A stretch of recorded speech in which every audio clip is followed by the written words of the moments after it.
ٹھیک ہے. اب سردار صاحب یہ بھی فرمائیے سر، اگر مجموعی طور پر بات کرتے ہیں تو 3، اور اگر صرف آج کی بات کرتے ہیں تو 2 جنگی طیارے ایران تباہ کرنے کا دعویٰ کر رہا ہے. پھر واشنگٹن پوسٹ کی طرف سے بھی، واشنگٹن کے حکام کی طرف سے بھی اس بات کی تصدیق ہو رہی ہے. اگر سر عملہ ایرانی کے ہاتھوں لگ جاتا ہے، ایران کے ہاتھ لگ جاتا ہے، تو پھر کیا آپ سمجھتے ہیں کہ جنگ کی سچویشن تبدیل ہو سکتی ہے؟ دیکھیے یہ جنگ شدت بھی پکڑ سکتی ہے. ویسے صدر ٹرمپ نے تمام تیاری کی ہوئی ہے گراؤنڈ آپریشن کے لیے، اور خاص طور سے جو ابنا ہرموز کے ارد گرد جزائر ہیں ان کے اوپر حملے کے لیے، قبضے کے لیے، جو کشم ہے یا ابو موسیٰ ہے یا اس کے علاوہ لاریک ہے، اس قسم کے جزائر ہیں، ان کے اوپر قبضے کا پورا منصوبہ بنایا ہوا ہے. اور ایک یہ بھی حتمی منصوبہ ہے کہ خارق جزیرے کے اوپر قبضہ کیا جائے، جس میں سے تقریباً 90% ایران کی تیل کی برآمدات ہوتی ہیں. تو یہ خطرہ تو موجود ہے، اور ان کی جو مرین فورس ہے اور اس کے علاوہ پیرا ٹروپرز ہیں وہ ان پوزیشن ہیں. آپ کہیں گے کہ وہ وہاں علاقے میں پہنچ چکے ہیں اور وہ کسی بھی آپریشن کے لیے تیار ہیں. یہ جو طیارہ گرایا گیا اور اس کی کنفرمیشن بھی ہو رہی ہے، تو اس کی وجہ سے یا تو یہ ہو سکتا ہے کہ امریکہ دوبارہ سے سوچے کہ اور تھوڑا سست کر دے اپنے آپریشنز کو. دوسرا زیادہ قوی امکان یہ ہے کہ وہ حملے کو تیز تر کر دیں، کیونکہ ویسے بھی صدر ٹرمپ نے یہ کہا ہوا ہے کہ یہ 2 یا 3 ہفتے تک اس جنگ کو جاری رکھیں گے. تو اس لیے یہ ہے کہ جنگ شدت اختیار کر رہی ہے. اصل میں جو ایران نے جس قسم کی مدافعت کی ہے، جس قسم کی استحکام کا مظاہرہ کیا ہے، وہ امریکہ کے لیے اور باقی جو سارے کے سارے لوگ جو ہے مشاہدین، ان کے لیے خلاف توقع ہے. صحیح. سر امریکہ کی ویسے تاریخ رہی ہے، ویتنام سے لے کر آپ افغانستان دیکھ لیں، ایران، عراق دیکھ لیں، شام دیکھ لیں، یمن دیکھ لیں، وہاں پر جنگیں شروع کی، لیکن اب جو ڈیٹا ہے، جو نمبرز ہیں، 9,40,000 لوگ جانوں سے چلے گئے اپنی، لیکن جو آبجیکٹیو امریکہ نے رکھے وہ نہیں حاصل کر پائے. اسی طرح سے اب اگر ایران کی بات کرتے ہیں، پچھلے 1 مہینے میں 2,000 سے زیادہ لوگوں کی جانیں چلی گئیں، لیکن آبجیکٹیو تو آج بھی وہیں کے وہیں ہیں. تو کیا ہم کہہ سکتے ہیں کہ جو ماضی میں رہا وہ ایران میں بھی امریکہ شکست کھا چکا ہے؟ یہ آپ صحیح کہہ رہی ہیں، اور آپ نے گنوایا بھی، اپنے تعارف میں بھی گنوایا، اور ابھی بھی آپ نے اس کا ذکر کیا ہے کہ اب تک امریکہ نے جتنے آپریشنز کیے ہیں اس میں امریکہ کا سرمایہ بھی ضائع ہوا ہے، اور ان کی جانیں بھی، ان کی فوجیوں کی جانیں بھی ضائع ہوئی ہیں. اور اس کا احساس جو ہے پورے امریکہ میں اس وقت موجود ہے، شہریوں کی سطح پہ اور ڈیموکریٹس میں، ریپبلکنز میں.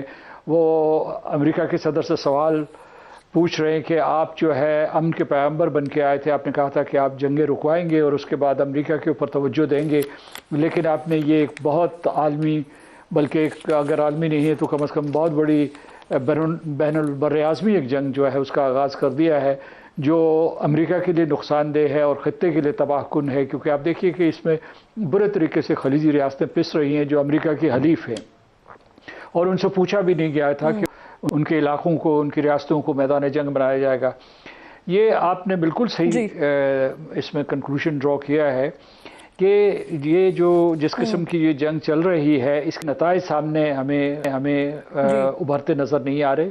اس کی وجہ یہ ہے کہ جو اور اس کے ساتھ ساتھ سر ہم مسعود صاحب جی آبجیکٹیوز جو تھے وہ اچیو نہیں کیے امریکہ نے. سر ایک اور سچویشن یہ بھی ابھی ہم نے دیکھا، آج سے کچھ 1 ہفتہ پہلے اسلام آباد میں مذاکرات ہو رہے ہیں، لیکن دوسری طرف جو اسرائیلی وزیر خارجہ ہیں وہ بھارت میں بیٹھ کر یہ بات کرتے ہیں کہ جی عدم اعتماد ہے. ایک ایسا ملک ان کے ساتھ سفارتی تعلقات ہی نہیں ہیں، ان کے ساتھ جو مذاکرات ہو رہے ہیں اس پر وہ کیسے اعتماد کر سکتے ہیں؟ کیا ہم کہہ سکتے ہیں کہ اسرائیل اور بھارت مل کر یہ جو مذاکرات کا عمل ہو رہا ہے یا جنگ بندی کی کوششیں ہو رہی ہیں اس کو سبوتاژ کرنا چاہتے ہیں؟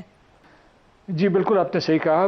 میں سمجھتا ہوں کہ جو بھارت اور اسرائیل دونوں جو ہے وہ ایک دوسرے کے اسٹریٹجک پارٹنرز ہیں، اور اس لیے یہ ہے کہ بھارت پاکستان دشمن ہے اور اسرائیل جو ہے مشرق وسطی میں انتشار کا باعث ہے، اور اس کے بعد اس نے فلسطینیوں کے حقوق سلب کیے ہوئے ہیں، اور اس وقت اس نے لبنان کے اوپر حملہ کیا ہوا ہے، ایران کے اوپر حملہ کیا ہے. پورے مشرق وسطی کو وہ تاخت و تاراج کر کے اپنا راج قائم کرنا چاہتا ہے، اور گریٹر اسرائیل جو ہے اس کا خواب پورا کرنا چاہتا ہے. لیکن یہ میں آپ کو بتاتا ہوں کہ قطع نظر کہ وہ کیا کہہ رہے ہیں دونوں ممالک، جو پاکستان کی ان کوششوں کو سراہا گیا ہے. مطلب اس وقت چین پاکستان کے ساتھ ہے، روس نے بھی سفارتکاری کے لیے اور ساتھی کی حمایت میں بیان دے دیا ہے. یورپین کاؤنسل کے پریزیڈنٹ